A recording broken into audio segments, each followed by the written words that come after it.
ለነ በሥጋ መድኃኒነ ኢየሱስ ክርስቶስ ዋድቃል ዘይማብዘይም ቅድመ ዓለም ወሀባርስ ሆነ ሳብነ ኪያርያ ገብ ሳሊ ለነ ቅድስት አንቲ ወተደብተራ አንተ ተሰማይጨ ቅድስተ ቅዱሳን ውስቴታ ጸላተ ኪዳን መሶበ ወርቅም ተብነው ዘተወልደ እግዚአብሔር መጽዋዕት አርባ ነው ዛም ተሰዋነ ቅዱስ ሳሊ ለነ ቅድስት ናው ጊዜ ወጻብኔች ወወርክት ጸረ ንጽሕት ያድን ኩሉ ዓለም ዘፈጠረ በቤሳሉን ሰቦን ወድስ ሶስት መሆቶ የሮም መፍቀሬ ሰብ ሳሊ ለነ ቅድስት ኢቤላ ወበሳልስ ወር ተፈኖ ገብርኤል መልአክ ማበ እግዚአብሔር አባት ያገር ዘገሊላን ተስመነች ታውደንግልን ተተፍረት ለበሲ ዘስሞ ዘዘን ቤተ ዶይተ ሰማሌት ድንግል ማርያም ወአምላክ አብያ ወይቤላ ተፈሴ ፍሴት ወምሊ ተጸጋ እግዚአብሔር ፍሌች ወራ ወርታንት ወራ ያደንገሰቱን ቃሉ አለ ተጥፎኑ ከመዝኑን ጋማ ይታሙ ወይ በላ መላእክት ተፍሬ ማርያም መስወረከው ከሞገሰ ባብ እግዚአብሔር ነው ተጸነሽ ወተወለደ ወልዶ ተሰምየ ስሙ ኢየሱስ ታውየ ስሙ ለእግዚአብሔር ሎል ወናው ኤልሳቤጥን ተማዝማደኪትን ይጻንሰት ወረከበት ወልደ ብልቃት ያወረሳት የሆነው ሳሩ ላይ ተወለዋ መካን ስማል ወደ ገርዘ ይሳኑ ለእግዚአብሔር ተቤሎ ማርያም ለመላክ ነው ያመቱ ለእግዚአብሔር ሁሉ ነው ያመቱ ይኩነኒ በከመት ይለኒ ጸሎታ ለማርያም ወስለታ ለኢትዮጵያ ይቀባም ማተወልዳ ጸሎታ ለማርያም ወስለታ ለአሜሪካ ይቀባም ማተወልዳ ጸሎታ ለማርያም ወስለታ ለመካንነ ደብረ ሰላም ይቀባም ማተወልዳ ጸሎታ ለማርያም ወስለታ ለሪሳነ ሊቃነ ጳጳሳትን አባ መርቆሬዎስ አባ ማትያስ ይቀባም ማተወልዳ ጸሎታ ለማርያም ወስለታ ለነፍሳተ ሙታን ያድኖን ማተወልዳ ጸሎታ ለማርያም ወስለታ ለነፍሰ ገብሩ ክንፈ ገብርኤል ያድህና ማተወልዳ ጸሎታ ለማርያም ወስለታ ለአግብርታው ላይ ማታ ይኩነን ወልታ ከመቤታችን ከቅድስት ድንግል ማርያም ረድኤትና በረከት ያሳትፈን በሰላም እንዳሳደረ በሰላም ያውለን። ነፍሰ ገብሩ ክንፈ ገብርኤል ሀገረ ሕይወትን መንግሥተ ሰማያትን ያወርስልን፣ ያዘኑትንም ያጽናናልን። አሜን። አቡነ ዘበሰማያት ይትቀደስ ስምከ ትምጻእ መንግሥትከ ወይኩን ፈቃድከ በከመ በሰማይ ከማሁ በምድር ሲሳየነ ዘለለ ዕለትነ ሀበነ ወኅድግ ለነ አበሳነ ወጌጋየነ ከመ ንሕነኒ ንኅድግ ለዘአበሰ ለነ ኢታብአነ እግዚኦ ውስተ መንሱት አላድኅነነ ወኃላነ ኩሉ እኩይ እስመ ዚአከ ይእቲ መንግሥት ኃይሎ ስብሐት ለዓለመ ዓለም በሰላመ ቅዱስ ገብርኤል መልአክ ወእግዝእትየ ማርያም ሰላም ለኪ ድንግል በሊናኪ ወድንግል በሥጋኪ በእግዚአብሔር ጸባኦት ሰላም ለኪ ውርክት አንቲ እምአንስቶ ወርኩሬ ከርሥኪ ተፈሥሒ ፍሥሕት ኦ ምልዕተ ጸጋ እግዚአብሔር ምስሌኪ ጸልዪ ወሰአሊ ለነ ምሕረተ ወፍቁር ወልድኪ ኢየሱስ ክርስቶስ ከመ ይስረይ ለነ ኃጣውኢነ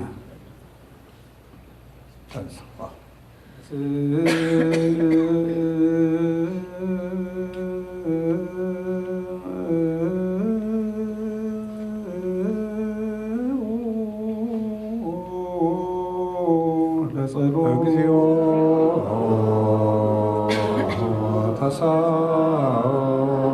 ተሳለነ ሰላም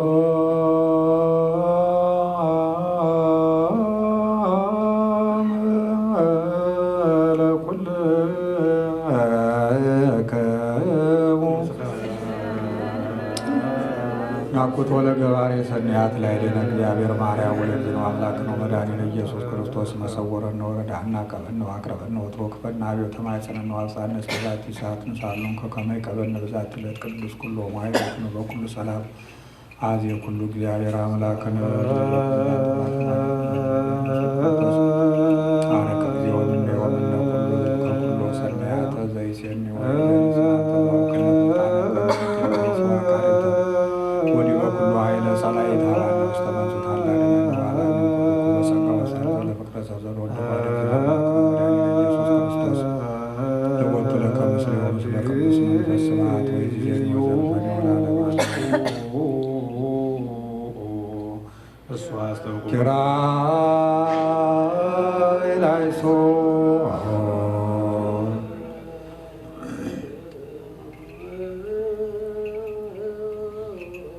እግዚኦ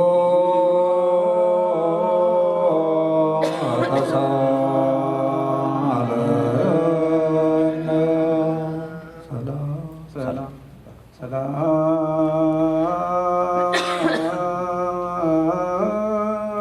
ምስለ አንበስከ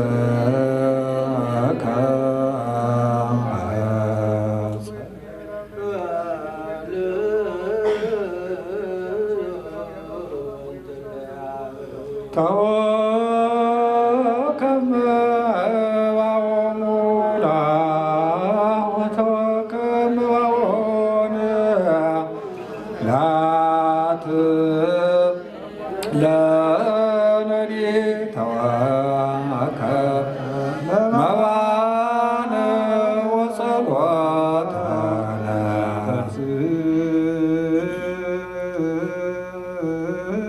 እግዚኦ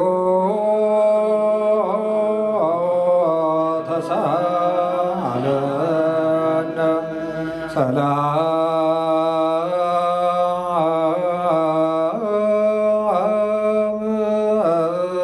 ለኩልክሙ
ቅዱስ ማህየዊ እስመ መጻእከ ወአዳንከነ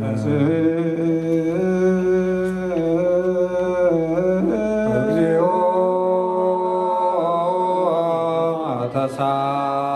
ተሳለነ ሰላም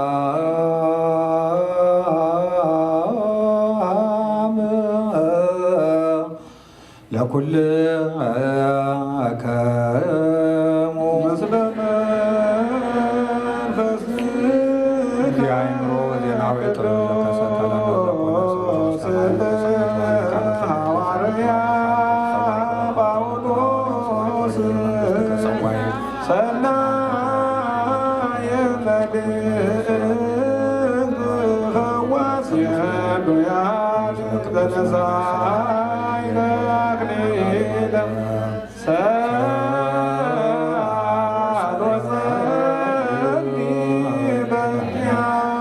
ያድን ነፍሳተነ በብዛት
ናዝዘነ በሳይለ በይንተ ቅዱስ ስምከ እግዚኦ ተሳለ ሰላም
ውስተ ሰማያት ወነበረ በየማነ ኀውርያት ወይመጽእ ስብሐት ወንሃ ታልባለ ተለማምቶ መንፈስ ቅዱስ ሊማየው በተሰራ ምስክር ለወጥቶ ሰቦ ስራው ከነያት ናምናት ከጊዜ ተከታታይ ተራይ ሁሉ ወይበት ናምናት ከፍለ ሰሪታያ ወአለ ወፈንሳየ ሞታነ ወለወተ ወይበያተ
ቃል አምላክ ወዳለ ክብረ መንግሥት ወልደ እግዚአብሔር ያውሎቱ ስብሐት ተላለማለም።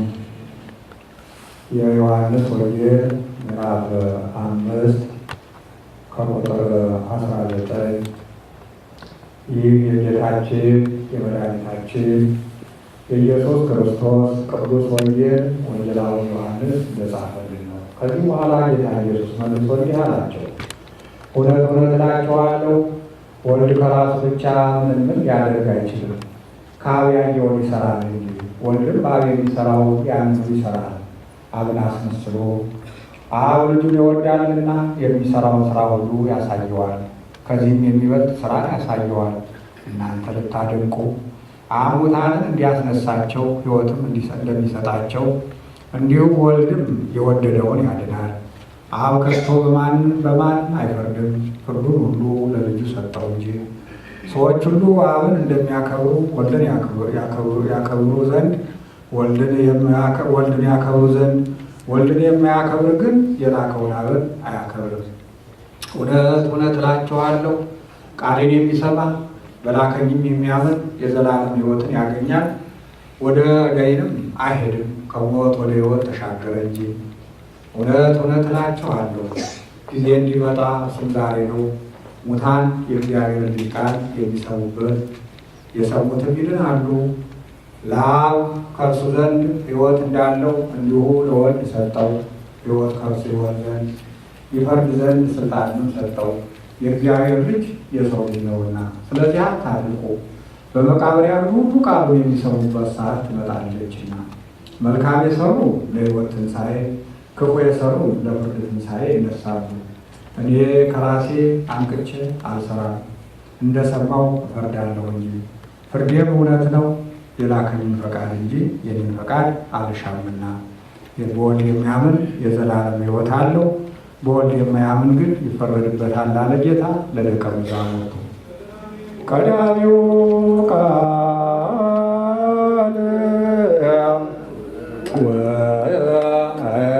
ወቱ ቃለ እግዚአብሔር ውእቱ ቃል ሥጋ ኮነ ወአደረ ላዕሌነ ወርኅነ ስብሐቲሁ ከመ ስብሐተ አሐዱ ባሕር ላቡ ቃለ አብያው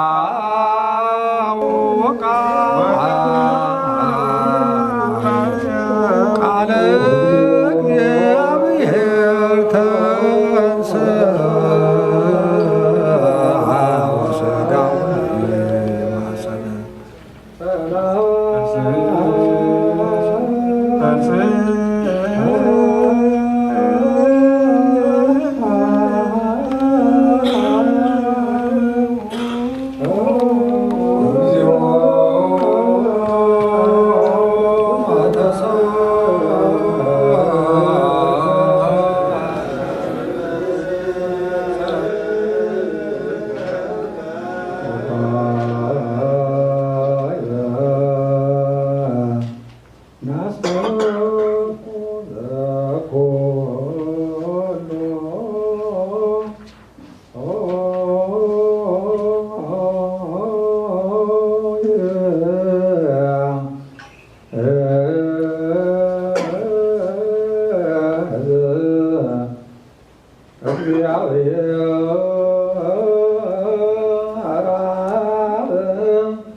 ኢየሱስ ክርስቶስ ሁሉን የሚይዝ የጌታችን የመድኃኒታችን የኢየሱስ ክርስቶስን አባት እግዚአብሔርን ስለ ሞተ ወንድማችን ስለ ክንፈ ገብርኤል እንማልዳለን። በለመለመ ቦታ የዕረፍት ውኃ ባለበት ነፍስን ነፃ ያደርግ ዘንድ ትንሣኤውንም በሰማበት ቀን ሥጋውን ማስነሳትን ያስተባብር ዘንድ በማይታበል ተስፋው መንግሥተ ሰማያትን የሚያድለው ዘንድ ስለ አገልጋዩ ስለ ክንፈ ገብርኤል እንለምናለን። ስለ አገልጋዩ ስለ ክንፈ ገብርኤል እንለምናለን። ስለ አገልጋዩ ስለ ክንፈ ገብርኤል እንማልዳለን። ጸልዩ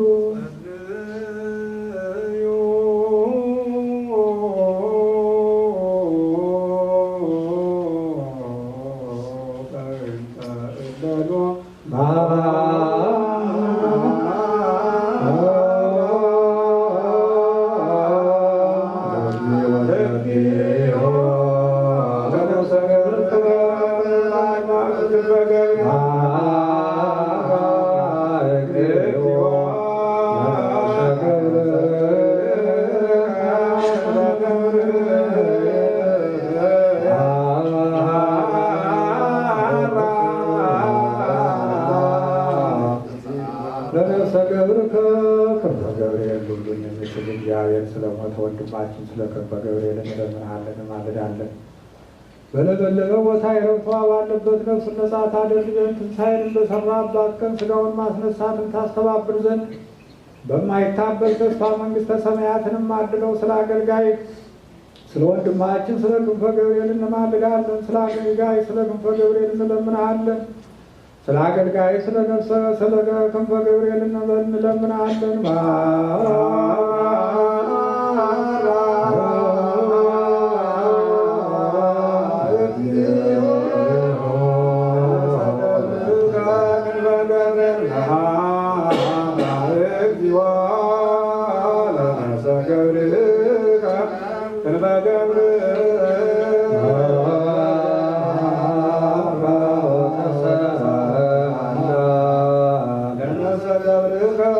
የነፍስን መንገድ ነጻ አድርገው ያለ መከልከልና ያለ ምቀኝነት በሚገባው ጊዜ ስጠው።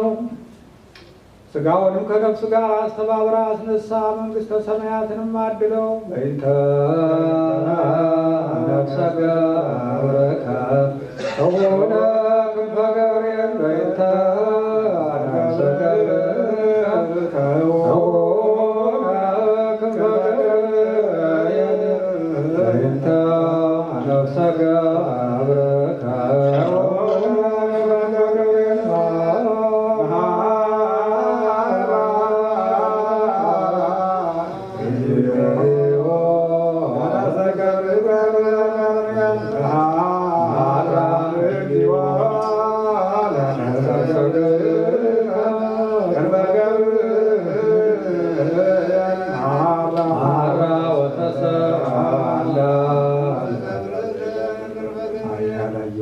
ያልሰማውን በሰው ልብ ያልታሰበውን በጎ ዋጋ ሰጥተህ አንተ እግዚአብሔር ለሚወዱ እንዳዘጋጀላቸው መጠን የሚያሳርፍና የሚያረጋጋ ለቤተሰቦቹ ላክ። የሚያሳርፍና የሚያረጋጋ መንፈስህን ለቤተሰቦቹ ላክ። የሚያሳርፍና የሚያረጋጋ መንፈስህን ለቤተሰቦቹ ላክ። መናሃርነ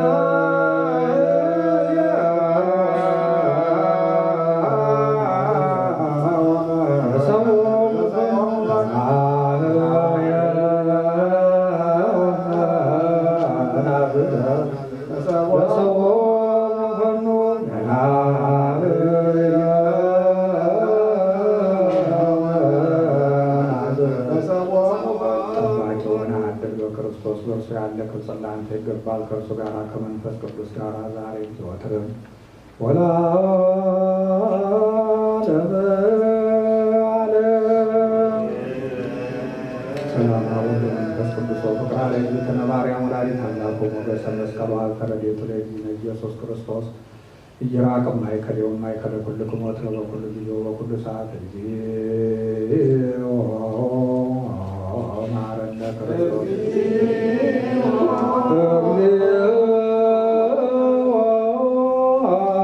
ማረነ ክርስቶስ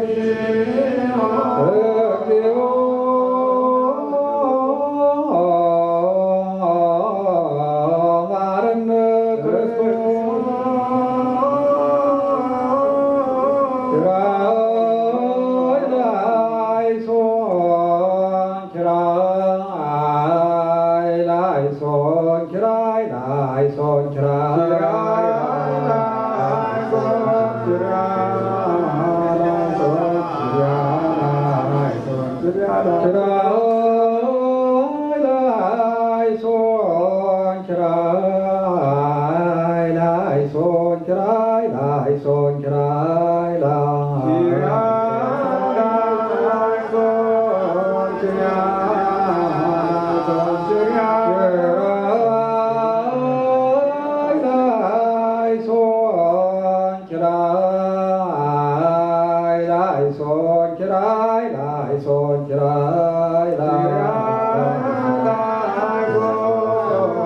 Kira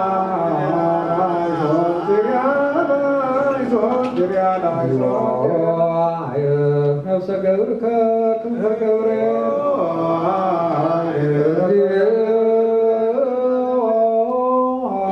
ማረነ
ትንሣኤ ሙታን በሕይወት ስላለም አሜን። የሔዋንና የማን አምላካችን እግዚአብሔር ሆይ በዛሬው ዕለት የጠራኸው አገልጋይ ገብርኤልን ከአብርሃም ከይስሐቅ ጋር በዚህ ምድር የሰራው ጸሎታችን ተቀበል። ያዘኑት ሰዎች ቅዱስ አምላካችንን ጠብቀን አገልግሎታችን በሰላም አሁን አቡነ ዘበሰማያት በሰማያት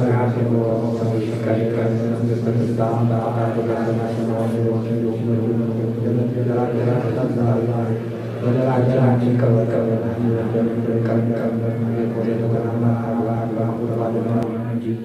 መንግሥት ያንተ ናትና ኃይል፣ ምስጋና ለዘላለሙ አሜን። እመቤታችን ቅድስት ድንግል ማርያም በመልአኩ በቅዱስ ገብርኤል ሰላምታ ሰላም እንልሻለን። በሐሳብሽ ድንግል በሥጋሽም ድንግል ነሽ። የአሸናፊ እግዚአብሔር እናት ሆይ ሰላምታ ላንቺ ይገባሻል። ከሴቶች ሁሉ ተለይተሽ አንቺ የተባረክሽ ነሽ። በማኅፀንሽም ፍሬ ኢየሱስ ክርስቶስ የተባረከ ነው። ጸጋን የተመላሽ ድንግል ሆይ ደስ ይበልሽ፣ ልዑል እግዚአብሔር ከአንቺ ጋር ነውና ከተወደደው ልጅሽ ከጌታችን ከመድኃኒታችን ከኢየሱስ ክርስቶስ ዘንድ ይቅርታና ምሕረት እንደሚለን ኃጢአታችንን ያስተሰርይልን ዘንድ ለዘላለሙ አሜን። ኩሉ ፍቱሐን ወንጹሐን ይረሲክሙ ድልዋን ለመንግሥተ ሰማያት ወንጹሐን እምኃጢአት ይወማረነ ክርስቶስ እንበላ ስራውለ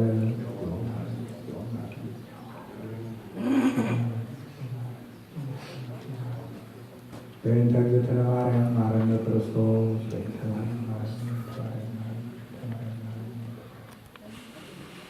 በእንተ እግዝእትነ ማርያም ማረነ ክርስቶስ ኦ እግዚእ ኢየሱስ ክርስቶስ ስርየ ኃጢአተ ኩሉ ሕዝብ ከማይሠራ ኃጢአት እግዚአብሔር ይፍታ። በነፍሰ ገብሩ ክንፈ ገብርኤል ነፍስ ይማረን፣ ያዘናችሁትን ያጽናናልን። አረፍ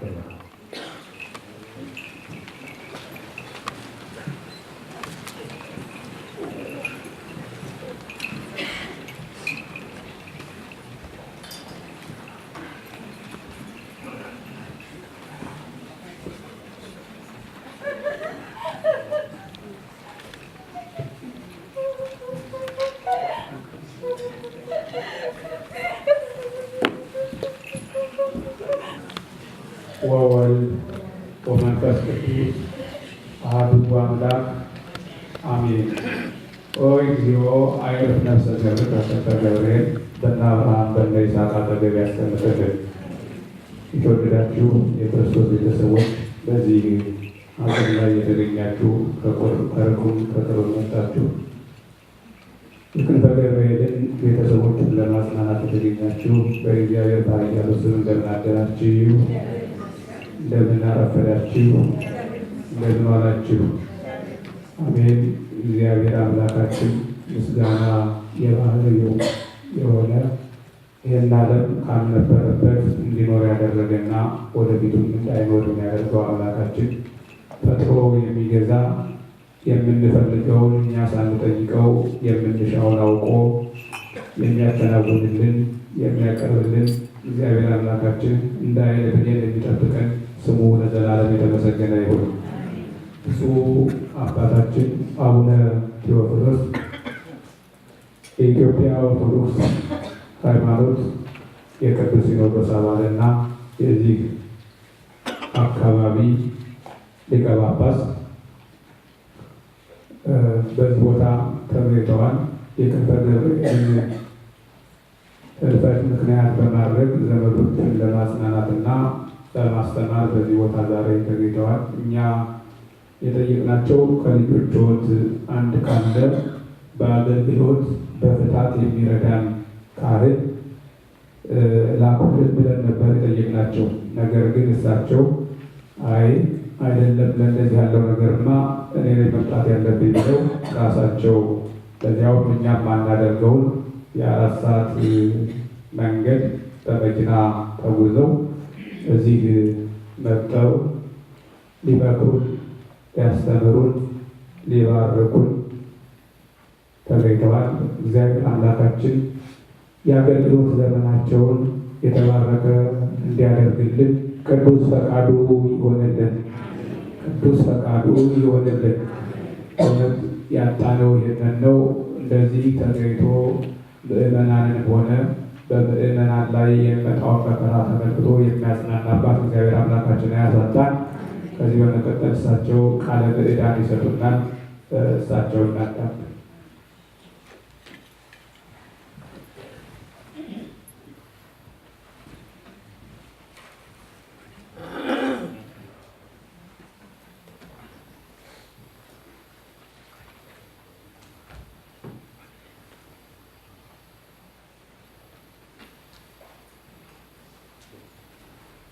በስመ አብ ወወልድ ወመንፈስ ቅዱስ አሐዱ አምላክ አሜን።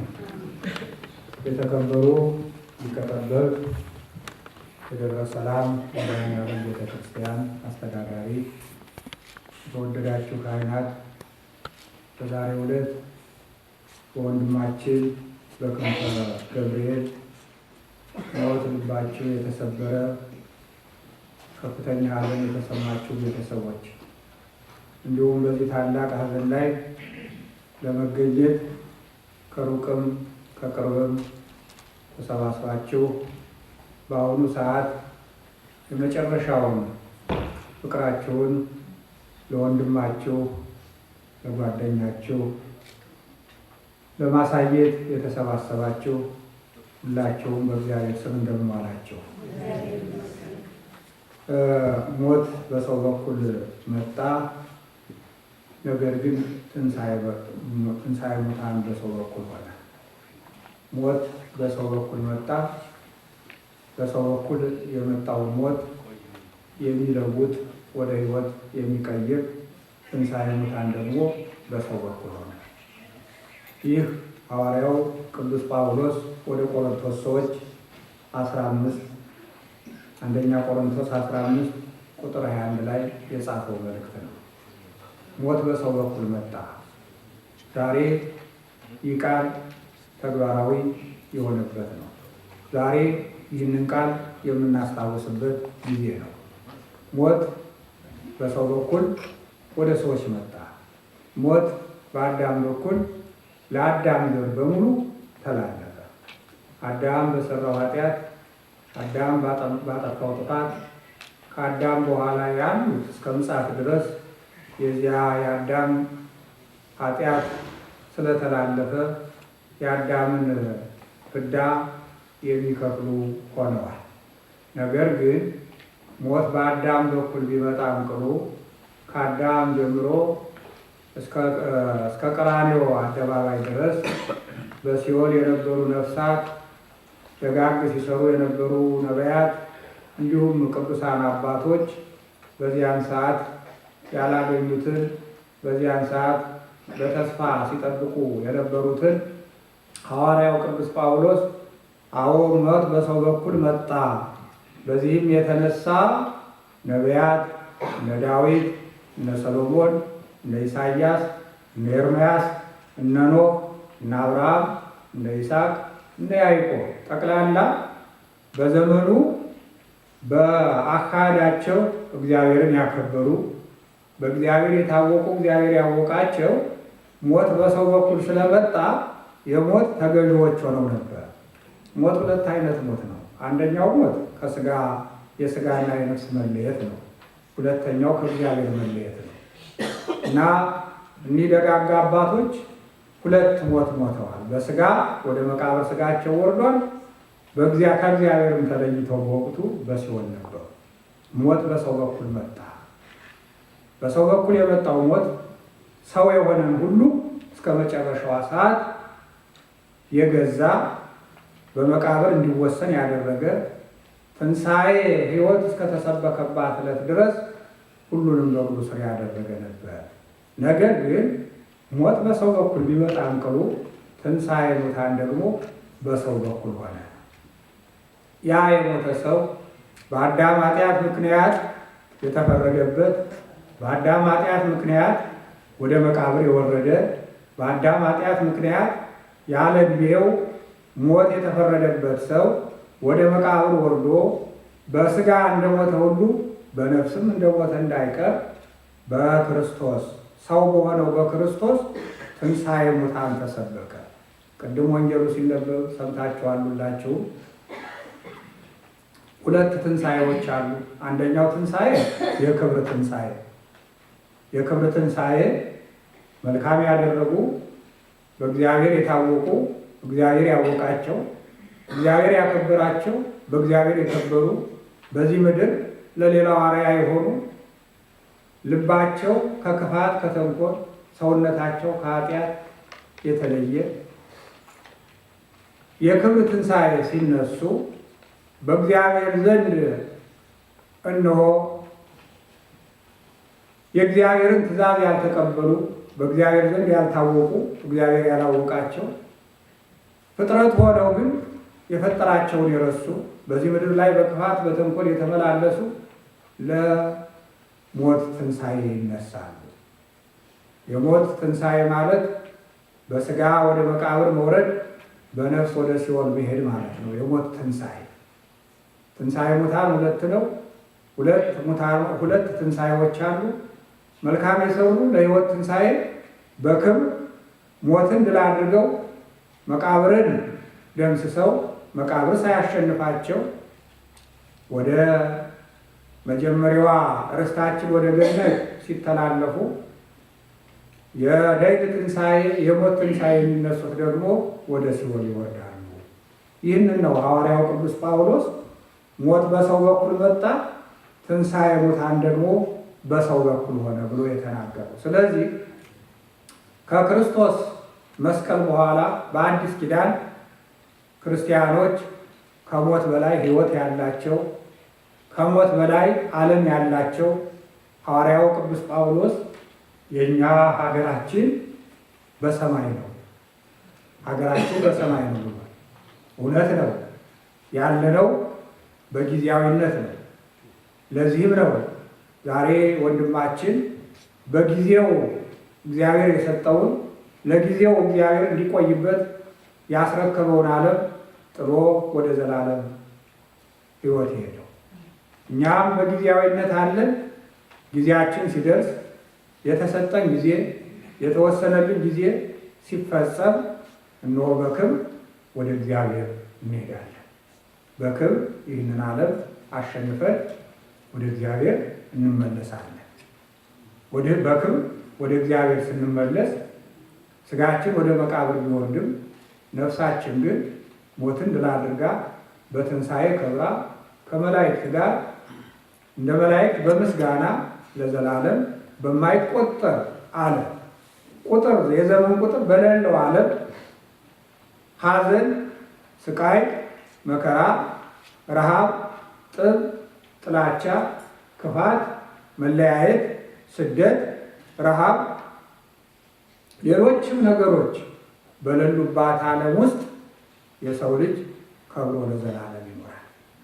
ይህንን ሲያስታውስ ቅዱስ ጳውሎስ በሁለተኛ ቆሮንቶስ 5 ላይ ድንኳን የሆነው ምድራዊ ሕይወታችን ከብዶን እንቃትታለን ቢፈርስ ድንኳን የሆነው ምድራዊ ቤታችን ቢፈርስ በእግዚአብሔር የተሰራ ሰው ያልተጠበበበት ለሰው ልጆች ዓለምን ድል አድርገው በትንሣኤ የከበሩ የሚኖሩባት በእግዚአብሔር እጅ የተሰራ ሕንፃ አለ። በየት ነው? በሰማይ። ቅዱስ ጳውሎስ የእኛ ሀገራችን በሰማይ ነው ያለውን እንደገና በእግዚአብሔር እጅ የተሰራ ሰማያዊ ቤት አለ። ሰማያዊ ቤት አለ። በዚህ ዓለም ያለው ነገር ከብዶን እንቃትታለን፣ በዚያም ለመኖር እንናፍቃለን። እውነትም ነው። በዚህ ዓለም መኖር ምን ያህል ከባድ እንደሆነ አስታውሱ።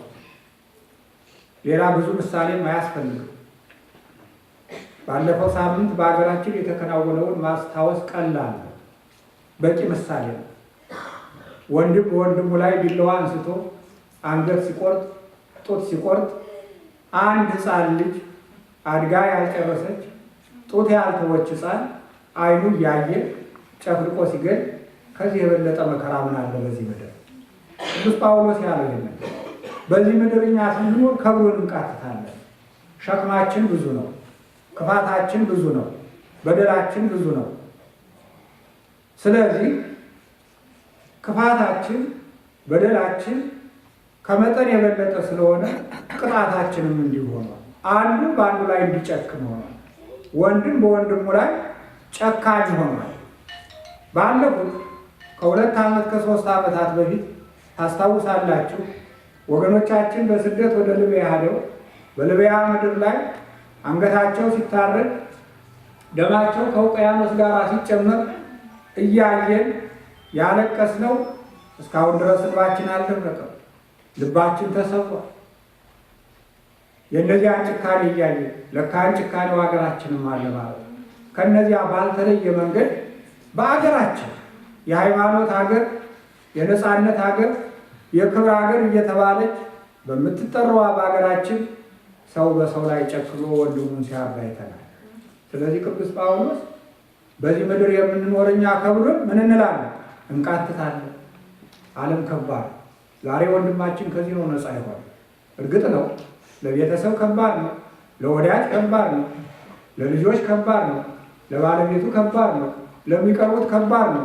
ለሱ ግን ነፃነት ነው። ለሱ ግን ነፃነት ነው። ለሱ ግን ክብር ነው። ለሱ ግን እረፍት ነው። በሀገራችን ሞተ ሳይሆን አረፈ፣ አረፈች የሚል ቋንቋ ቤተ ክርስቲያን አዘውትራ ትጠቀማለች። ምክንያቱም ከዚህ ዓለም ስቃይ ማረፍ ክብር ስለሆነ እኔ ዓለምን ድል እንደነሳሁት ዓለም ድል የሚነሳው እኔ በተቀመጥኩበት በሰማያዊ ዙፋን አስቀምጠዋለሁ። መቀመጫችን ከእሱ ጋር ስለሆነ እግዚአብሔርን እያዩ መኖር፣ እያመሰገኑ መኖር፣ በመላእክት ዓለም መኖር፣ ሳይራቡ መኖር፣ ሳይጣሉ መኖር፣ ሳያስቡ መኖር ምን ያህል መታደል! እርግጥ ነው ሁላችንም ስላላየነው ሊያስፈራን ይችላል። ወደማናውቀው ሀገር ስንሄድ ብዙ ጊዜ ወደማናውቀው ሀገር በምንንቀሳቀስበት ጊዜ የሚገጥመንን ስለማናውቅ እንፈራለን። ሆኖም ግን በእግዚአብሔር ዘንድ ወዳለው ዓለማችን ስንሄድ የሚገጥመን ነገር የሚጠብቀን ነገር መልካም ስለሆነ በዚህ ፍርሃት የለም። ቅዱስ ጳውሎስ ምንድን ነው ያለ? እናፍቃለሁ ያለ። የሚሄድበትን ያውቃልና። በስደት ኖራችሁ ወደ ሀገራችሁ ለመመለስ እድል ሲገጥማችሁ የመመለስ ዝግጅት ስታደርጉ ምን ያህል እንደምትናፍቁ እንደምትጓጉ ቤተሰብ ለማየት ያደጋችሁበትን አካባቢ ሄዳችሁ ለመረዳት ለማየት ምን ያህል እንደምትናፍቁ ሁላችሁም ይሁን። ክርስቲያኖችም ይህ ዓለም የስደት ዓለም ስለሆነ፣ ይህ ዓለም የመከራ ዓለም ስለሆነ፣ ይህ ዓለም የስቃይ ዓለም ስለሆነ፣ ይህ ዓለም መከራው የማይቋረጥ ዘላለማዊ ስለሆነ፣ ሰው በስቃይ በሕመም በመከራ የሚኖርበት ስለሆነ ወደ እግዚአብሔር ለመሄድ ሁላችንም እናፍቃለን። ቅዱስ ጳውሎስ ያለው ልሄድ እናፍቃለሁ ያለ። ወንድማችን ሲናፍቀው የነበረውን ክንፈ ገብርኤል ሲናፍቀው የነበረውን አምላኩን እነሆ ዛሬ ተረክቧል። ስለዚህ ወገኖቼ ሰዓት ስለሌለ አላስረዝምም። ሞት ሲመጣ ከመደንገጥ ሞት እንዳለ አስቦ መቀመጥ ነው ትልቁ ምስጢር። ሞት ሲመጣ አትደንግጡ። ሞት እንዳለ ግን ጠብቃችሁ ኑ። ሞት እንዳለ አውቀን ነው። ሞት እንዳለ ካወቅ ጥላቻ የለም። ሞት እንዳለ ካወቅ ክፋት የለም። ሞት እንዳለ ካወቅ ኃጢአት የለም። ሞት እንዳለ ካወቅ ሐሰት የለም። ሞት እንዳለ ካወቅ ምቀኝነት የለም። ሞት እንዳለ ከተረዳን ሁልጊዜ ዝግጁዎች እንሆናለን። ስለዚህ አብሮን ይኖራል። ነገር ግን አልተረዳን፣ አላወቅነው። ስለማናውቀው ስላልተረዳ ነው ድንገት ሲመጣ እንደነግጣለን፣ ተስፋ እንቆርጣለን፣ ሐዘናችን ከባድ ይሆናል፣ ሰውነታችን ይጎሳቆላል። ስለዚህ የወንድማችንን የክንፈ ገብርኤልን ነፍስ ይማረን። ሁላችንም ተዘጋጅተን እንድንኖር እግዚአብሔር ይርዳን። ያዘናችሁትን ቤተሰቦቹን ሁላችሁንም እግዚአብሔር ብርታቱን ጽናቱን ይስጣችሁ።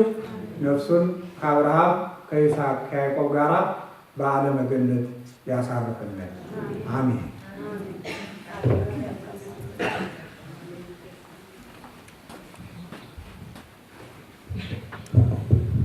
ብፁዕ አባታችንን ቃለ ሕይወት ያሰማልን፣ ቃለ ሕይወት ያሰማልን፣ ቃለ ሕይወት ያሰማልን።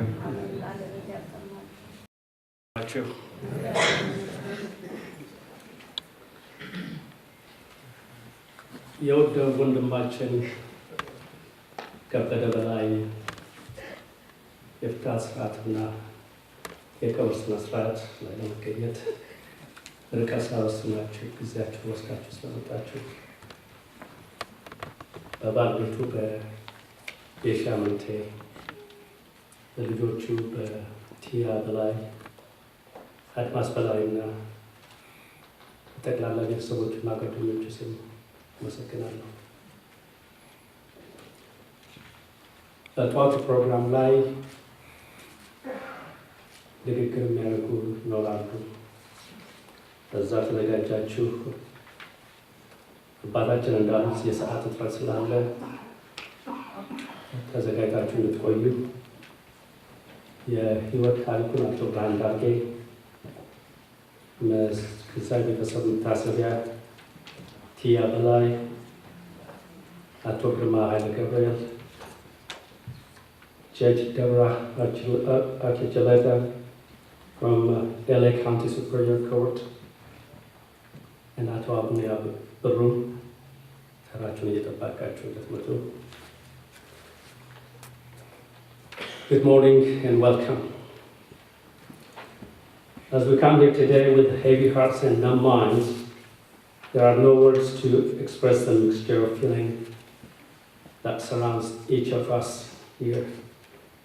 Sadness for ourselves because this amazing, courageous, and generous man is no longer here to show us how to deal with adversity every day with a smile. That was Kebede.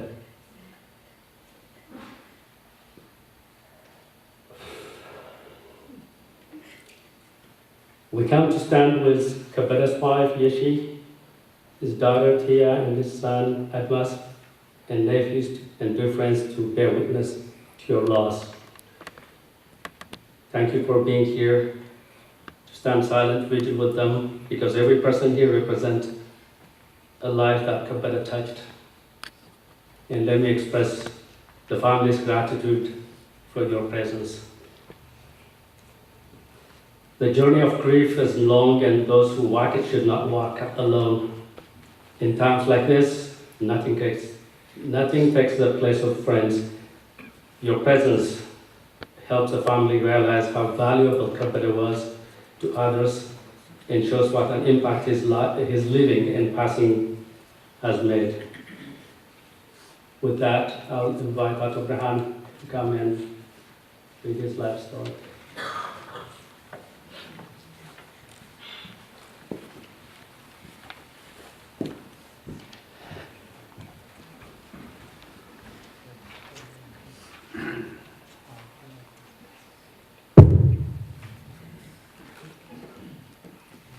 የተጻፈው አንቱ ተብሎ ነው። ከበደን አንተ ብዬ በጠራው ደስ ስለሚለኝ ከተፈቀደልኝ ታሪኩን አንተ ብዬ ነው ማነበው። የአቶ ከበደ በላይ አጭር የህይወት ታሪክ። አቶ ከበደ በላይ ከእናታቸው ከወይዘሮ ልፍነሽ ንጉሴና ከአባታቸው ከአቶ በላይ ወንድሜነህ በኢትዮጵያ አቆጣጠር ጥቅምት 4 1947 ዓመተ ምህረት በሐረርጌ ጠቅላይ ግዛት በባቢሌ ከተማ ተወለደ። ትምህርቱን በድሬዳዋና በአዲስ አበባ ተከታትሎ በ1963 ዓመተ ምህረት የሁለተኛ ደረጃ ትምህርቱን አጠናቆ በ1964 ዓመተ ምህረት በቀድሞ የቀዳማዊ ኃይለ ሥላሴ ዩኒቨርሲቲ ገብቶ ከፍተኛ ትምህርቱ መከታተል ቢጀምርም በጊዜው በነበረው የፖለቲካ ሁኔታ ትምህርቱ ሲስተጓጎል ቆይቶ በ1972 ዓመተ ምህረት ከአዲስ አበባ ዩኒቨርሲቲ በሕግ ሙያ በሕግ ዲግሪ ተመርቋል። በስራ መስክም አቶ ከበደ በቀድሞ የአውራ ጎዳና ባለስልጣን በኋላም የኢትዮጵያ ትራንስፖርት ኮንስትራክሽን ባለስልጣን መስሪያ ቤት በጥብቅና ተቀጥሮ እስከ ሕግ መምሪያ ኃላፊነት የደረሰና የሚወዳት አገሩን ኢትዮጵያን በቅንነት ያገለገለ ሰው ነበር። በ1970 ዓ.ም ለከፍተኛ ትምህርት ወደ አሜሪካ ተልኮ ዋሽንግተን ዲሲ በሚገኘው የጆርጅ ዋሽንግተን ዩኒቨርሲቲ በማስተርስ ዲግሪ ተመርቋል። አቶ ከበደ በሎስ አንጀለስ ከተማ ካሊፎርኒያ ኑሮውን መስርቶ በትዳር ሲኖር ከውድ ባለቤቱ ከወይዘሮ የሺ አመንቴ ጋር 2 ልጆች ቲያ በላይና አድማስ በላይን አፍርቷል። በተጨማሪም አቶ ከበደ ቀደም ሲል የማርቆስ በላይ ለገሰ አባት ለመሆን በቅቶ ነበር። ልጆቹን በፍቅር አሳድጎ ያላሰለሰ ፍቅር ሰጥቶ በማስተማር ሁሉም ልጆቹ ከታወቁ ዩኒቨርሲቲዎች ተመርቀው ራሳቸውን ሲችሉ አይቷል። አቶ ከበደ በላይ በሎስ አንጀለስ ካውንቲ የአቃቤ ሕግ ቢሮ ተቀጥሮ እስከ ዕለተ ሞቱ ድረስ ለ20 ዓመት አገልግሏል። አቶ ከበደ ትሁት፣ ሰውን አክባሪ፣ የተቸገረን ረጂ፣ አማካሪ ከመሆኑም በላይ በሰራባቸው መስሪያ ቤቶች ሁሉ በስራ ችሎታው በጠንካራ ባህሪው የተወደደና የተከበረ ሰው ነበር። አቶ ከበደ በላይ በደረሰበት ሕመም በሕክምና እየተረዳ ባለቤቱ ወይዘሮ የሺ አመንቴ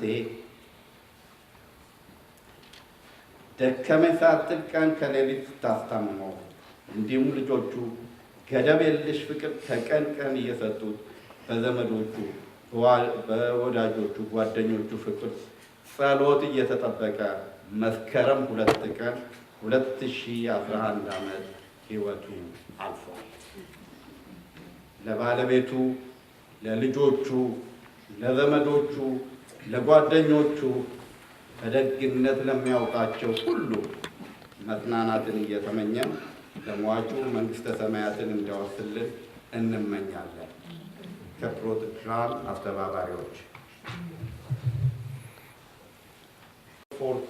1944 in the town of Belay, Hararge province, Ethiopia, to his mother, Miss Elfinish Neguse, and his father, Mr. Belay Wandimene. He attended his elementary and secondary education in the cities of Dredwa and Addis Ababa, Ethiopia. In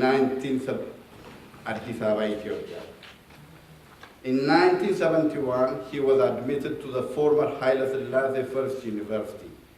Due to political unrest and the activism of students at the time, Mr. Belay's education was interrupted several times, and he was at last able to graduate from the Addis Ababa University Law School in 1980.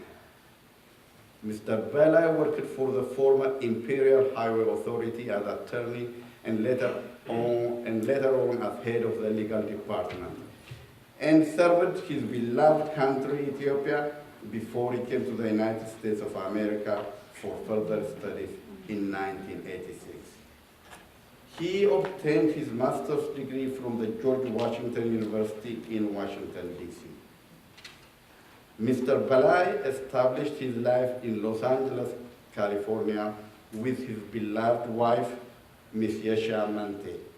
They were blessed with the birth of their children, Tia Belay and Admas Belay. Mr. Belay previously became a father to Marcos Belay, Legesa. Mr.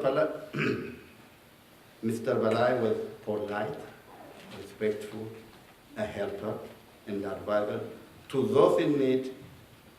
He had a reputation for being knowledgeable, hardworking, and endowed with a strong character, which earned him the respect of all those who worked with him and knew him.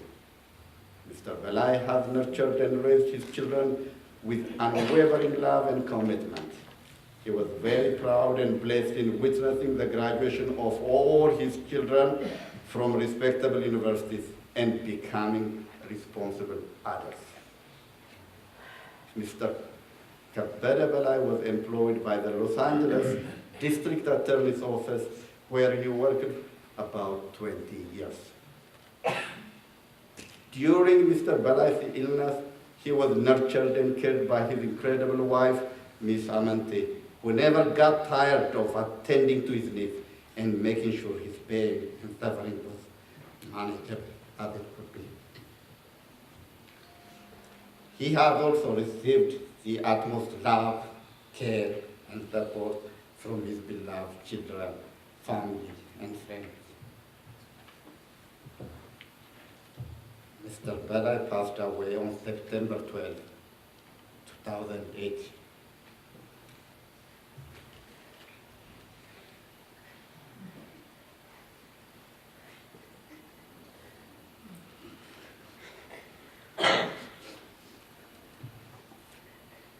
We express our deepest sympathy and condolences to his wife, children, family, friends, and those who were touched by his kindness and love. May he rest in peace. Thank you.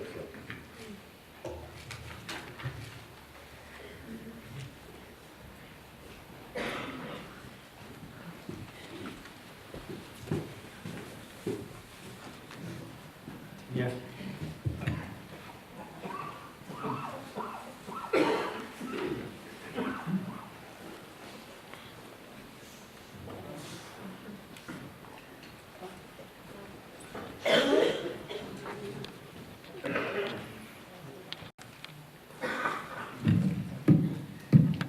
First off, I just wanted to say thank you for everyone who's here today.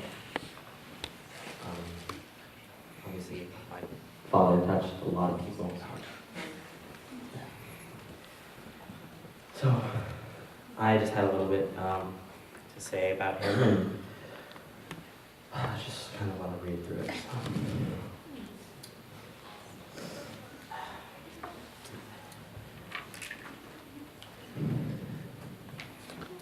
I always look forward to Fridays. Yes, it was the end of school, that was great, but that was when I got to see Papa. After working hard in Los Angeles during the week, he would travel every weekend to Fresno. Whether it be by car, by train, by bus, he would do it just to see my mom, my sister Tia, and myself. It took me a while to really put that in perspective. The amount of energy it took out of him. But that's exactly who he was, Papa.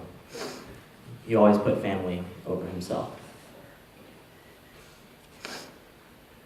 I was always learning with Papa in my life. Learning about new ideas, learning about different cultures, learning how to speed without getting stopped by highway patrol.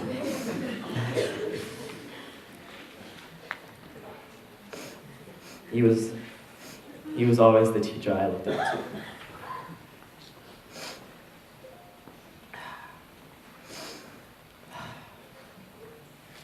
I'm sad he was taken away from me, but I'm blessed he was in my life. And I'm blessed he touched all of yours. Thank you.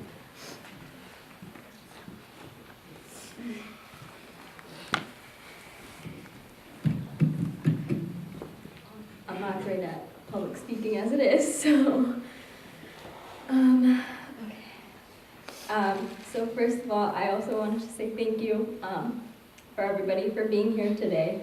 If you knew my dad, he would probably make a big fuss about everybody stopping their lives on a Saturday morning just to be here to make a big fuss about him. That's the kind of man he was. He would do anything for the people in his life, but he never expected anything in return.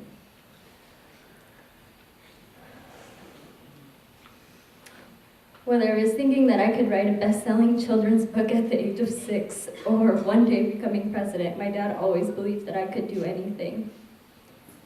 And that was so important for us growing up because it didn't matter if we set big goals. He was always in our corner telling us that our goals weren't big enough. I get a lot of things from my dad: our distaste in salad, our love of reading, our stubbornness, our passion for our sports teams, and many people say I even look like him, and I love that. That was always one of my favorite things to hear. You get that from your dad, or you're just like him in that way. I looked up to him so much.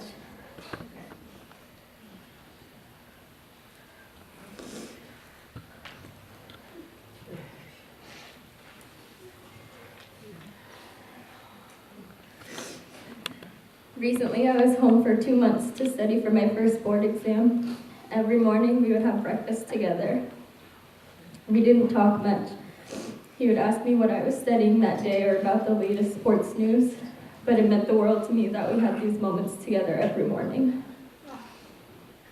Although my dad could talk for hours if you gave him the right topic, he also taught me that just because you're speaking a lot of words doesn't mean that you're actually saying anything. I knew my dad for 24 years, 8 months, and 9 days. Some of you knew him for longer, some of you for not as long. But there's no denying the impact that he made on those around him. From his smile to his quiet confidence, he was magnetic. Throughout my life, I've had so many people tell me that my dad was their favorite person. He was my favorite person too. We just had that special bond that dads and daughters do. He lived a full life, and I truly believe he was so proud of the life that he built. I miss him so much, and I haven't figured out how to do life without him yet.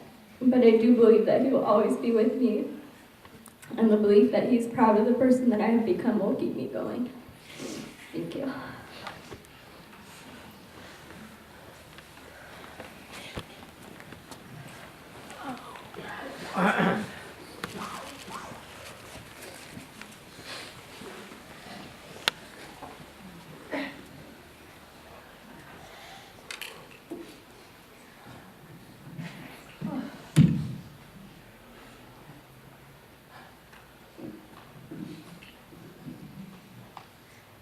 This was a tough act to follow.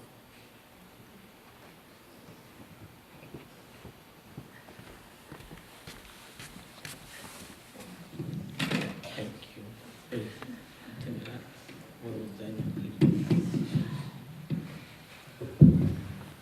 How about now? I see many people who are non-Amharic speaking, therefore what I will try to do is to speak in Amharic first, line by line, and then tell you a little bit in English. Try to translate it as much as I can. Kebede Belay.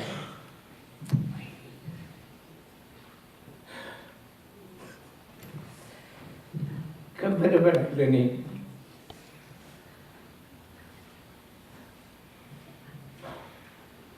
ባልወልደው ልጄ ነው።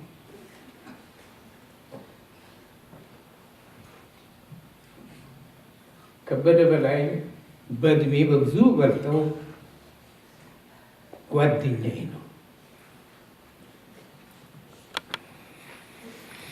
ከበደ በላይ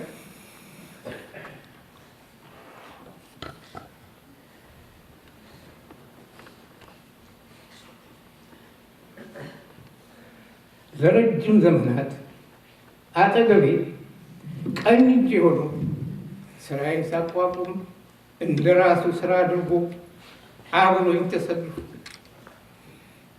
የኖረ የስራ ባልደረባዬ ነው። ስለ ሕይወት ታሪኩ የተጻፈውን አይቻለሁ። በዛ በተጻፈው ላይ ስለተነገሩት ስለ ደግነቱ፣ ቸርነቱ፣ ሰውነቱ ስለሱ ተነግሯል። ግን አንዳንድ ማስረጃ የሚሆን ኤግዛምፕል ስላው ላይ ልጨምር እፈልጋለሁ። ከበደ በላይ is like my son, although he was not born to me. Kebede Belay, though I'm much older than him, was a very close friend of mine. Kebede Belay, for over 40-something years, was very close to me, especially in professional relationships, where when I started my business, he was with me day and night. He was my right arm. He was my rock in my work. You have heard of his legendary kindness, sensitiveness, and humanity.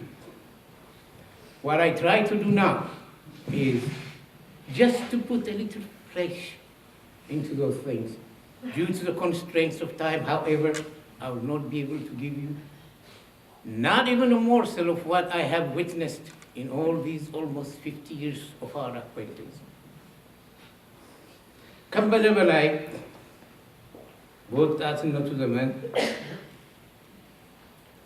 ለሀገራችን እንሞታለን፣ ለወገኖቻችን እንሞታለን፣ ለራሳችን ምንም ጥቅም ሳንፈልግ እንሰዋለን ለሚል ለአንድ ድርጅት አባል ነበር። የዛ አባል በመሆኑ ምክንያት ከበደ በላይ ታሰረ። ከበደ በላይ ተቀጠቀጠ። እስከ ዛሬ እስከ መሞቱ ድረስ ከእግሩ ውስጥ ያልወጣ ድብደባ ደረሰበት። ያንን ድብደባ ያደረገበት ሰው ከበደ በላይ ተፈቶ ዘመናት አልፈው ያ ሰውዬ የእግዚአብሔር ውሳኔ ሆኖ አላውቅም ለማኝ ሆኖ ከበደ በላይ ያገኘው። ከበደ በላይ 45 ብር ኪሱ ውስጥ ነበር በዛን ሰዓት የመጨረሻ ገንዘቡ። ለዛ አውሬ ያንን ገንዘብ አውጥቶ እንዳለ ሰጠው። አልፎ ተርፎ ያንን መጥቶ ለኔ እንዲህ እኮ ሆኖ አገኘሁት ብሎ ለኔ ነግረኛል። ይህንን ሲነግረኝ አንቄ ልገለው ፈለኩ ተናድጄ። እንዴት እንዲህ ያለውን አውሬ ትውልድ አደርጋለሁ? አይ እኔ እንግዲህ የታየኝ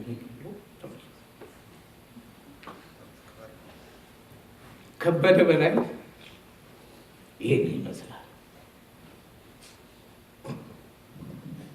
Kebede Belay was a member of an organization that was willing to give its life for the welfare of its country and for its people. And that organization was fighting the government. And since he was against the government, that was considered to be illegal. And therefore, those people or anybody who worked against government, they were then called revolutionaries. He was caught, tortured. He was so severely tortured that one of his feet, even now until his death, has never healed. And whenever inclements of weather occur, he will have pain that reminds him of what happened. Now Kebede Belay. After he was released from that torture, and the passage of some time, he met his torturer, who has now, times have changed and has now become a beggar. Kebede Belay had $45 and no more in his pocket. When Kebede Belay saw that guy begging, that day he gave him every penny that he had in his pocket. And he had the temerity to come and tell me that, you know what, German, I made so and so. And I was so sad, I gave him the last money that I have. I almost killed him.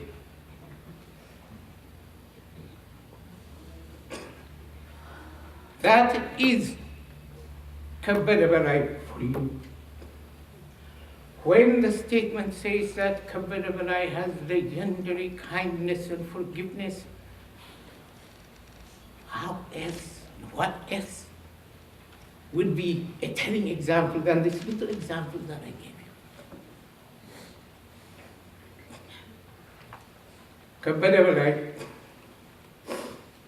ሕይወቱ ሲነገር በዚህ ዓመተ ምህረት ግራጁዌት አደረገ። በዚህ ዓመተ ምህረት ዲግሪውን አገኘ። በዚህ ዓመተ ምህረት አቃቤ ሕግ ተቀጠረ። በዚህ ዓመተ ምህረት አረፈ ተብሎ ተነግሯል። ይሄንን እዛ ላይ የተጻፈውን ብትደምሩት አንድ 13 ዓመት ይጠፋሉ። በዛ 13 ዓመት ውስጥ ምንድን ነው የሆነው ብላችሁ ያስጠይቃችኋል ካያችሁት። ያቺ 13 ዓመት ባዶ ጊዜ አይደለችም። ያቺ 13 ዓመት የከበደ በላይ ህይወት በአሜሪካ የተመሰረተበት ጊዜ ነበር። በዛን ጊዜ 3 ልጆቹ ተወለዱ። በዛን ጊዜ ባለቤቱ ከኢትዮጵያ መጣች። በዛን ጊዜ 2 የወንድሙ ልጆች ከኢትዮጵያ አስመጥቶ ትምህርት ቤት ከቶ አንዱ ዛሬ ከፍተኛ ሰው ሆኖ ከፍተኛ ነጋዴ ሆኖ አልፎ ተርፎ የዛሬውን የኢትዮጵያ ሊቀመንበር ሆስት ያደረገ ሆኗል። ሌላው የራሱን በሚሊዮን ብር የሚቆጠር ቢዝነስ አቋቁሞ ራን ያደርጋል። እነዚህ ትንንሾች ስራዎቹ ሲሆኑ በዛን ጊዜ ውስጥ ለእኔ በተለይ ያደረገልኝ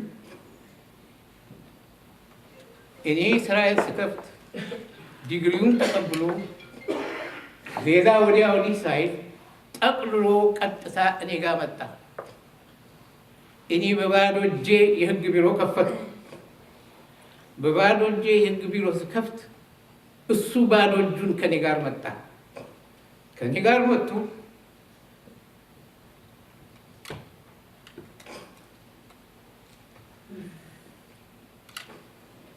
ቢሮ ሳይኖር ከሰው ቢሮ እየተጋራ በምሰራበት ሰዓት የሰጡን ቢሮ በጣም ብዙ ስለምንሰራ እነሱ ቀን ቀን ጸሐፊዎቹ ስራውን ሰርተው ሊጨርሱ ስለማይችሉ የኛ ጸሐፊ ደግሞ ሌሊት ትመጣና ሌሊት ስራውን ትሰራለች።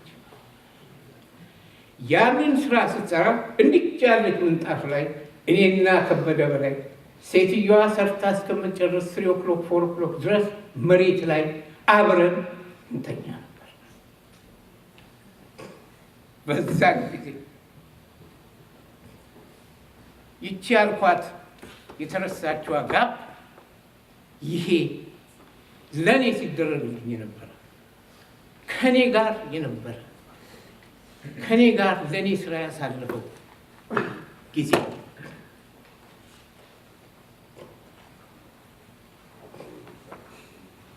when you go through Kebede Belay's life history, if you had calculated the period between the time that he graduated and the time that he worked for the district attorney's office to his demise, you will see there is a gap of 13 to 14 years. And you should wonder, if you didn't already wonder, what was he doing during that time?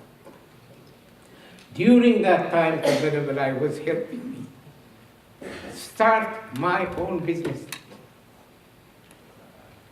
Soon after he graduated, he came here. I didn't have any money. He didn't have any money.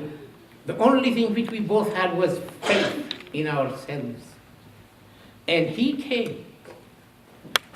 And because I did not have my own office, I was sharing an office from a kind friend of mine. And during that time, because he and I used to produce a lot of work, the secretaries were not able to take care of our work as well as the office's work. So we had to bring in our own secretary who was helping us at night.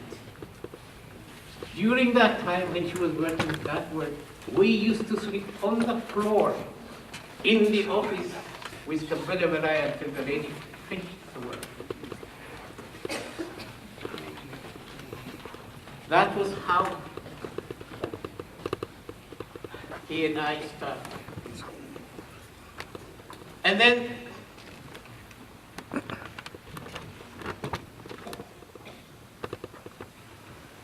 I'll now tell you a little bit of one special, very queer quality of Kebede Belay. You have seen that he gives money to his torturers. He forgives them. And now, that business which he and I started, sleeping on the floor at night, kind of worked out well. And there was a time when I was, now, Kebede Belay, now you've got to get a raise. Listen to me. He knows exactly how much money was coming in. He was managing the office. He was everything for that office. When I say this is how much I want to give you a raise, oh no. Listen carefully. Oh no, this is too much. I will not take such a raise. Have you ever heard of an employee who refuses a raise because he feels his employer will lose money? That is this man here. በአማርኛ የምሰራበትም ይሄን ከበደ በላይ ከኔ ጋር በሚሰራበት ጊዜ በዛ በትንሹ በመሬት ላይ የተነሳው ስራ አድርጎ የደሞዝ ጭማሪ የሚሰጥበት ሰዓት ደረሰ። ያ ሲደርስ ላይ ከበደ ደሞዝ ጭማሪ ይሄን ያለው ይባላል። እግዚአብሔር ምስክሬ ነው።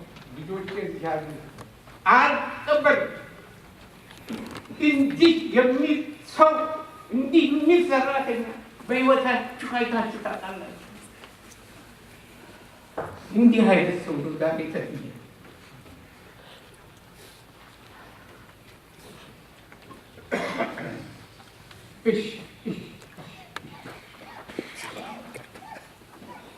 አንድ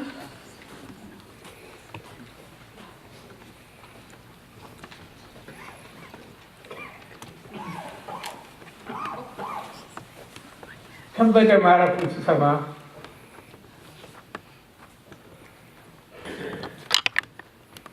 ለሻሺ ባለቤቱ ሻሺ ነው የሚለው ዋሸሁሽ አልኳት። ዋሸሁሽ አልኳት። እኔ በሙሉ ልቤ ከበደ አይሞትም ብዬ አምን ነበር።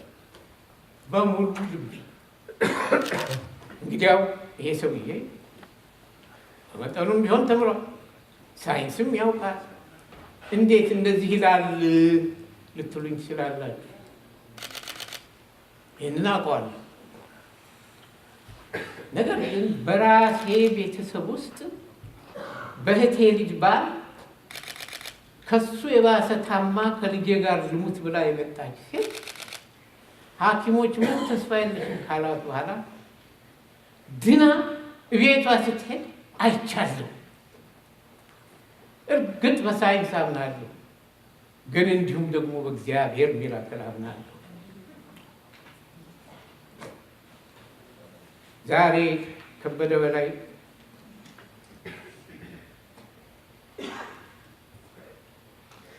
እንደዛች እንደ ሴትዮ ተነስቶ መኪና ነድቶ ባይሄድ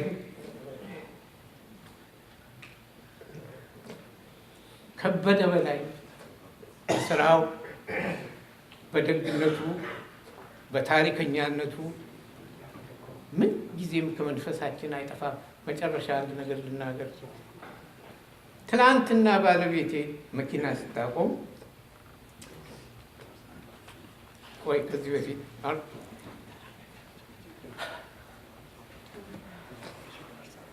when I first heard that Kebede passed, I told to Chashi, his wife, that I liked you because I had believed, despite the sciences, that he will not die. I was sure, contrary to whatever science. Why? Because in my own family, my niece's husband's mother, who came to Los Angeles just because she wanted to spend the last days of her life with him, miraculously healed, contrary to science. Therefore, I believed, Shashi, I was not lying to you, I believed that you would not. Finally, Kebede Belay respected me, cared for me, and I'll just give you a tiny little example. Yesterday, my wife took me to a hotel. I hate walking. Kebede knows that I hate walking, and it shows.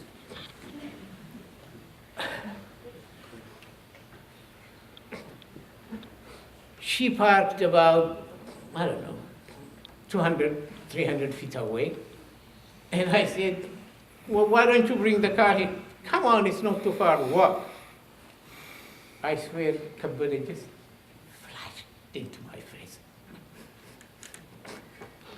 And I said to my friend Hail here, if Kebede was here, he would have brought that car right here to the door. She would have done it. Kebede Belay ቢሆን ያን መኪና በሩን ድረስ ያመጣልኝ አንድ ሌላ ልጨምርላችሁ። Just one. Anyway, Kebe, goodbye.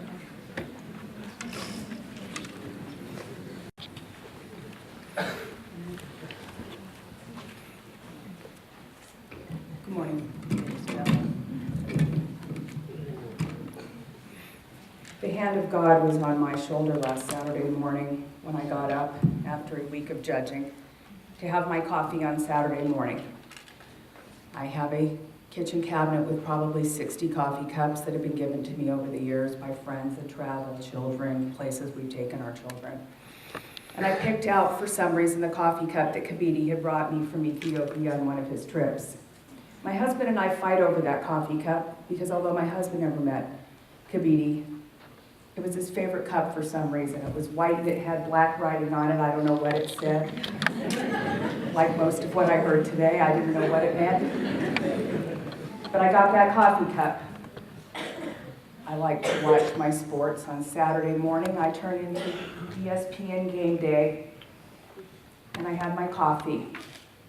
I sent a text to Kebede telling him I hoped that he was feeling well, that his family was well, and that I was thinking of him and praying for a speedy recovery for him. I don't know why I got the coffee cup that day. I don't know why I sent him a text that day. I text him every few months and I often didn't hear things because I know he didn't want me to know things that he didn't want anybody to know. 2 hours later, I got a phone call from a man with a clipped accent. And he said, are you a friend of Kebede Belay? And I said, yes, this is Deborah.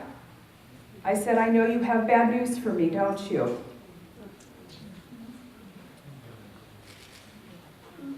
I knew Kebede in the district attorney's office for over 20 years. We were very good friends. I would have coffee with him every week when I worked in downtown Los Angeles. And of course, he would never, ever let me buy him a cup of coffee. It used to irritate me. But knowing the kind of man that Kebede is and was and his family, we shared stories of our children. We always talked about how proud we were of our children, about going to Brown, being together. My daughter graduated from college. My son's in college now. I knew of his love for his wife and his children. We shared that in common. I had the privilege of sitting with Kebede when he got his Jemison Award from the District Attorney's Office, which is the highest award that they give to employees in the District Attorney's Office. And I actually had him autograph it for me, and I'm going to give it to you as a souvenir. I keep it in my judge chambers now, and I'm going to give it back to his family. Because Kebede was always a mentor to me, even though I was the lawyer, but he was the wise one. So then I got the harebrained idea of running for political office because I wanted to become a judge. So every week I would talk with Kebede. And towards the end of his time at the district attorney's office, he actually was out handing flyers out for me in the Ethiopian community of Los Angeles. And we went together to hang signs on the freeways off of the 101 and the area where he lived when he was away from his family during the week. So Kebede and I were out there tromping around after the workday, putting up signs on the wire fences of the Los Angeles freeways. We left the office about the same time.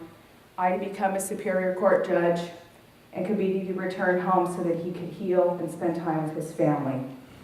Every day when I get on the bench, I think of my good friend Kebede Belay and Micah 6.8. Act justly, love mercy, and walk humbly with God. Ladies and gentlemen, it's been a privilege to address you here this morning because every day when I think of my good friend Kebede Belay and my precious coffee cup that will never be used again because I don't want it to chip, I will think of him in Micah 6.8 and how I try to mete out justice every day in my new job by acting justly, loving mercy, and walking humbly with God, like I know my good dear friend Kebede Belay is doing at this very moment. Thank you for the privilege of speaking with you today.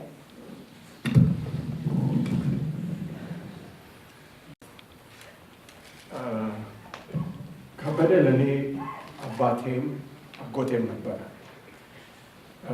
በልጅነት ህይወቴ የውጭውን ዓለም በጀመርኩበት ሰዓት ለህይወቴ ታላቅ ምዕራፍ መቅድም የነበረ ስሳሳት አራሚዬ፣ ጥሩ ስሰራ አበረቻቼ፣ ከአባትም በላይ ትልቅ ሰው ነበረ። አባቴም ህይወቱ ካረፈ በኋላ ለቤተሰቤ፣ ለእኔ፣ ለእህት ወንድሞቼ እንዲሁም ለእናቴ ታላቅ ጓዳ በመሆን ለሚያስፈልጋት ነገር በሙሉ ህይወቱ ውስጥ ከማረፉ ቀን ድረስ ተቸገርኩ ሳይል ይሄ ለእናንተ በቂ ነው ሳይል ታሞ እንኳን መታመሙን ቤተሰቤን ይጎዳል ብሎ ያንን አልፎ ተመልክቶ ለእኛ ህይወቱን የሰዋ ታላቅ አጎታችን አባታችንም ነበር። ከቤ በእውነተኝነት እና በሂማኒቲ በኩል በሰብአዊነት በኩል ያለው አመለካከት ከማንም ጋር የሚወዳደር አይደለም። ከቤ እኔ ትልቁ ያስተማረኝ ነገር ቢኖር ውጤት ምን እንደሆነ ነው። የምሰራው ስራ ላይ ውጤት እንዲኖረኝ፣ በማደርገው ነገር ላይ ውጤት እንዲኖረኝ ትልቅ አስተዋጽኦ ያደረገ ታላቅ ሰው ነው። ከቤ ከምንም ነገር በላይ ስለ እውነት ያለው አመለካከቱ ከማንም ሰው በላይ ነው። በደግነቱ ከኔ በፊት እዚህ የነበሩ ሰዎች በሙሉ በግልጽ ተናግረዋል። ለባለቤቱ ለየሺ፣ ለልጁ ለማርቆስ፣ ለፊያ፣ ለበላይ የምላቸው ነገር ቢኖር አባታችሁ ትልቅ ሰው እናንተን ሊያኮራ የሚችል ሰው እንደነበረ ነው። ይህንንም አስመልክቶ በእንግሊዝኛ የጻፍኳትን ትንሽ ግጥም ከዚህ በመቀጠል አነባለሁ። Kebe went upstairs early. Kebe went upstairs early, heaven to benefit his mastery. I love you dearly, my beloved uncle, a giving heart to only describe your dear. Kebe, you are my father, my uncle, my confidant. Your advice always a turnkey, my love to go right. Intellect, kind-hearted, and candid are preferred adjective to highlight your deeds. Kebe, your kindness too mighty, which have allowed for you to leave early. An emblem to our family, your absences, our agony. I guess we are too selfish to question God's plan. We should have known your soul to be our guardian. Immortal to signify your epic diligence, your life is exemplary to void our life. September 12, 2018, heaven has claimed our big fortune. A fortune plenty to share, Ethiopianet was always his true lair. Love for his country to claim his engage, Kebe has done plenty towards Ethiopia's voyage. Exemplary father, others to follow, Kebe was fatherhood's ultimate hero. If offspring to benefit, restless towards their needs. Indeed, Kebe was one hell of a man for those who knew his life acumen. Yes, I'm here to say my final goodbye, promising your deeds to be mine. Rest in peace, my beloved hero. Rest in peace, my beloved hero. Your legacy shall always outline my tomorrow. Your legacy shall always outline my tomorrow. I love you, Kebe. Abit alone. Thank you. ክቡራትና ክቡራን እንደምን ዋላችሁ? እኔ ከከቤ ጋር አብሬ ትምህርት ቤት አልሄድኩም፣ አብረን አላደግንም።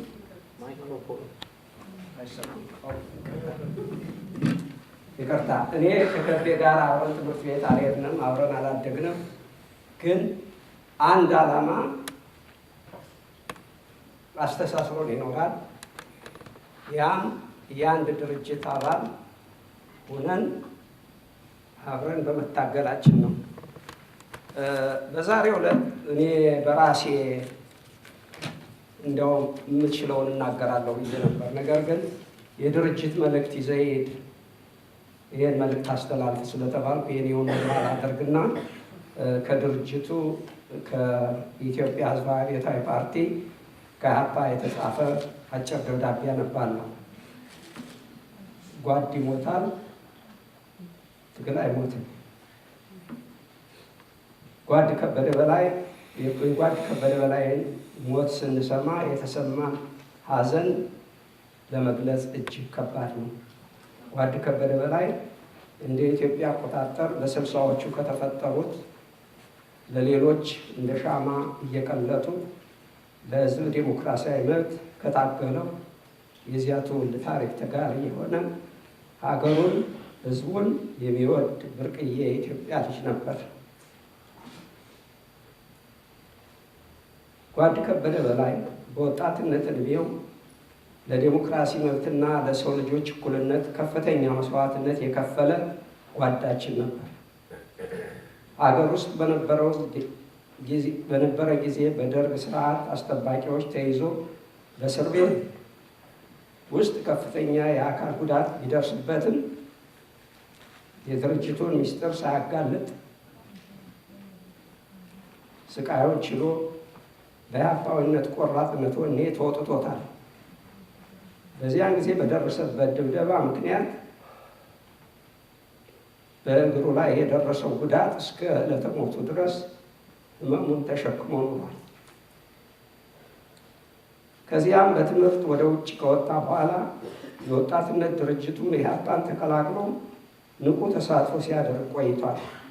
በዚህም መሰረት በሎስ አንጀለስ የኢህአፓ የሪጅን አመራር አባል ሆኖ ከፍተኛ ግዳጁን ተወጥቷል። ጓድ ከበደ ለጓደኞቹ ከፍተኛ ክብርና ፍቅር የሚሰጥ ጓድ ነበር። ከድርጅታዊ ስራ በተጨማሪ ሙያውን መሰረት አድርጎ ጓዶችንና ኢትዮጵያውያንን በማማከር ማመልከቻዎቻቸውን በመጻፍ ትርጉም በመስጠት ትርጉም ለሚፈልጉ የትርጉም ስራዎችን በመስራት ከፍተኛ የነፃ አገልግሎት ሲሰጥ ነበር። ኢህአፓ ለወይዘሮ የሺ እና ለልጆቹ እንዲሁም ለጓደኞቹ ለወዳጅ ዘመዶቹ ሁሉ መጽናናትን ይመኛል። እናመሰግናለን።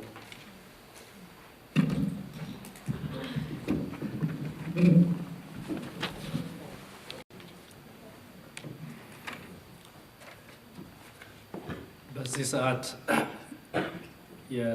የቀብር ስነ ስርዓት የሚጠናቀቅበት ቦታ ቤልሞንት ሜሞሪያል ፓርክ 201 ቲልማን አቨኒው አስከሬኑን ተከትለን እንሄዳለን። ከዛ በፊት ግን farewell funeral service, I'd like to pass my gratitude and the family's gratitude and Reverend Lee for the Family Community Church for all the help that he gave us. We'd really like to thank you at this moment. Thank you.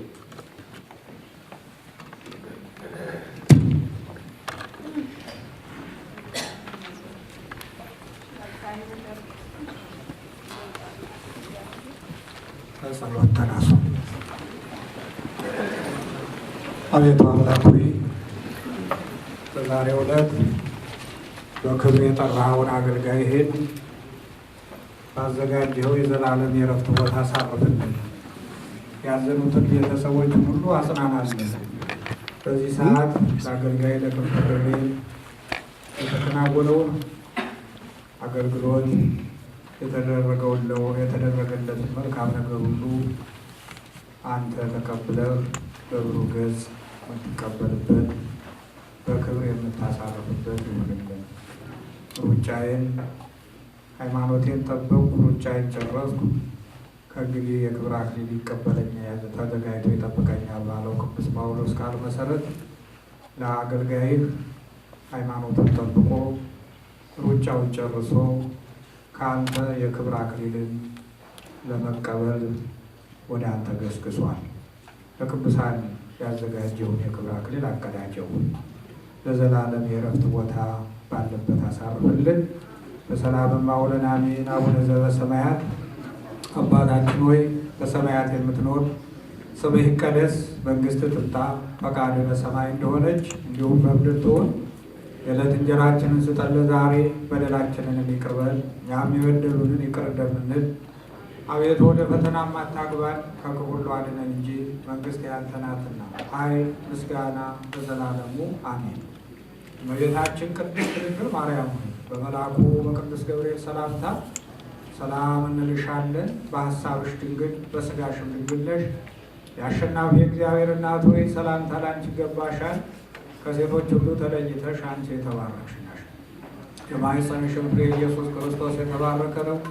ጸጋን የተመላሽ ድንግል ሆይ ደስ ይበልሽ፣ ልዑል እግዚአብሔር ከአንቺ ጋር ነውና ከተወደደው ልጅሽ ከጌታችን ከመድኃኒታችን ከኢየሱስ ክርስቶስ ዘንድ ይቅርታና ምሕረትን ለምኝልን ኃጢአታችንን ያስተሰርይልን ዘንድ ለዘላለሙ አሜን። ኦ እግዚእ ኢየሱስ ክርስቶስ ስረይ ኃጢአቴ ወኃጢአተ ኩሉ ሕዝብከ ማይሰራ ኃጢአት እግዚአብሔር ይፍታ፣ ነፍሱን ይማርልን።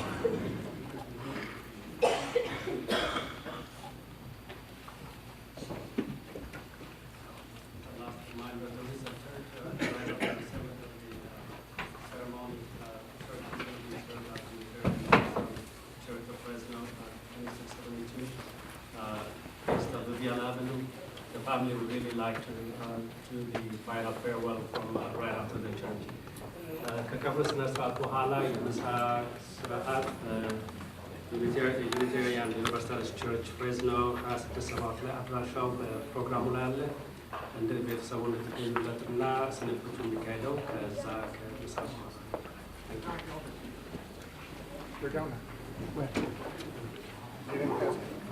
okay.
Our Lord taught us in Psalm 55, for oh, if I had the wings of a dove, I would fly away, and I would be at rest.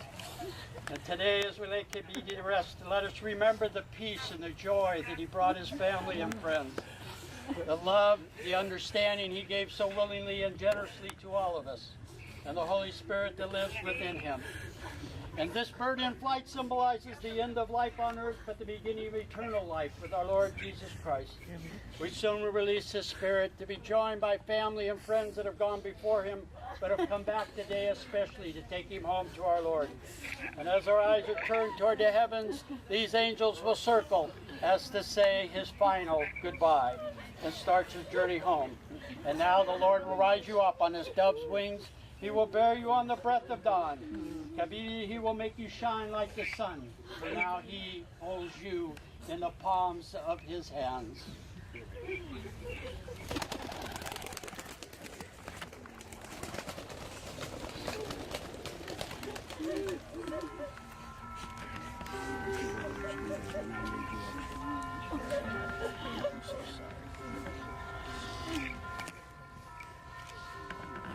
Thank you.